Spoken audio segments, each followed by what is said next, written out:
It's BVM Bandit time. This is a composite BVM Bandit from 1998. Very old and original. This is the T version. Got the nice turbine ducts on it. Been getting some goodies from DreamWorks for DreamWorks model products. Been ordering stuff here and there, and a little bit from BVM. I ordered an updated pipe.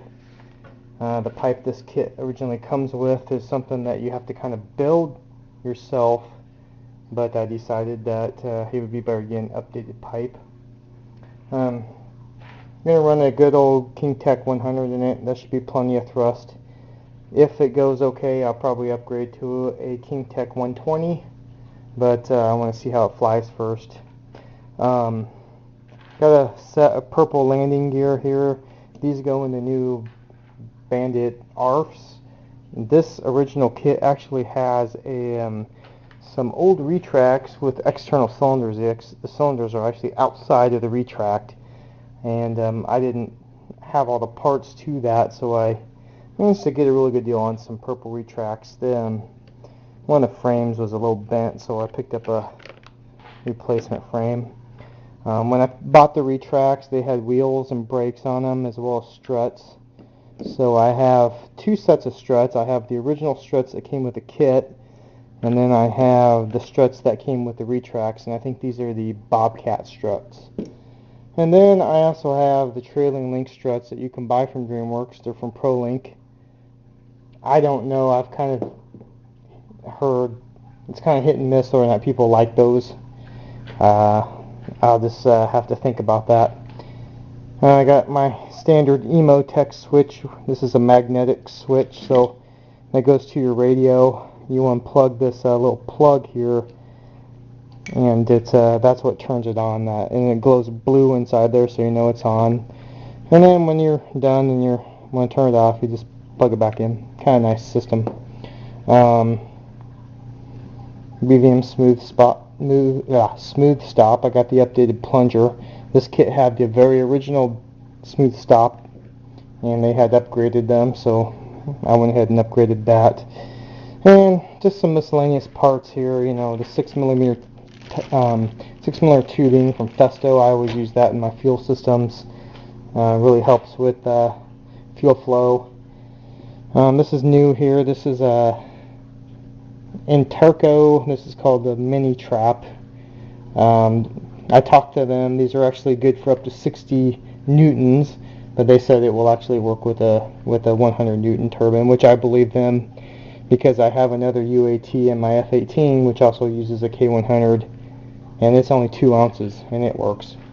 Really neat little device here. You can see inside of it. Take it apart. It's serviceable. Very interesting. I have also the bigger one. I have a K140 in another jet, and that sucker is huge. I mean, it is humongous. This is about the same weight as a GBR jet's Cat 130, which is typically what I use, but I won't get into the drama. I'll only say that King Tech won't let you use the CATs anymore. I'm not going to get into that, so I'm going to try these. I will say I've run the Cat for years and never had a single flame out. Got some Loctite, or some Hysol from Loctite EA9462. This is pretty standard for all my jets. I don't use the gun, the pistol gun. I probably will get that for this jet, mainly because I want to keep it neat. I just mix this up with epoxy, with craft sticks, and apply it, and it can be messy sometimes. I'm not a perfectionist. As long as the glue goes where it needs to be, I'm cool with that. Got more than one set of tires. Got the original tires that came with the kit. Got the Bobcat tires. Just swimming in tires here. Got some crap over here on top of the rest of the stuff. I got all the wings, the tail, the stabs, the flaps. I've already started. And I got a full set of plans too. So servos.